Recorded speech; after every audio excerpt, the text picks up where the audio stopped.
This is a love poem. Mick Foley leapt off a 20-foot cage and took 39 stitches just to entertain you. Now I ask, what could you possibly do? See, I believe that the gut of America lies in the Ohio Valley, where young men and women are training every day to become part of the morality play that some call sports entertainment and some call offensive and violent. But I have hidden this for far too long, and now I cannot be silent. I love professional wrestling. And even those who claim that it is above them, they will fall victim when I put in a tape of the Royal Rumble. They will crumble and say some stuff like, yo man, is that the Ultimate Warrior? Because that fool was tight. Or they will trip out watching like Samoa Joe fight or whatever. I imagine it's like the best part of small towns. I imagine it's like coming back home.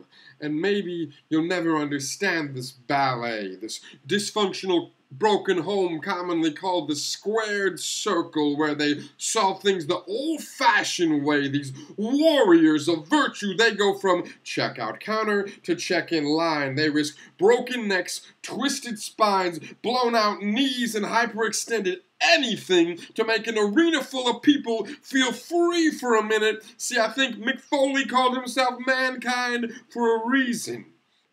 And then wrestling, I think it's a little bit like romance, in that you can practice your whole life, but when push comes to shove, you never really learn how to fall.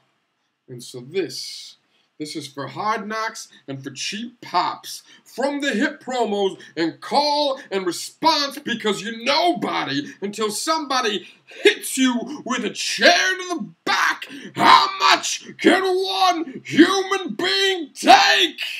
And yeah, I know they say it's all fake, that they say that the writers will decide who will have the belt every evening, but even still, I applaud these guys' passion. They risk paralysis or traction to keep hearts and minds captured, and I would never jump off a 15-foot ladder just to drop a haiku.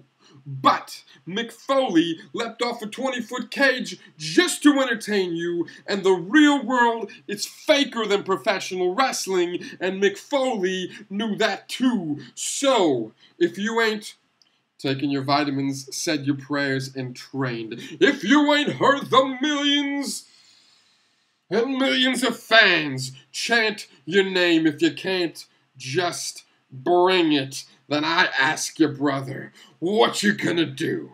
See, me, I'ma live through this SmackDown Impact moment, because I know there is no round two. Ding, ding, ding.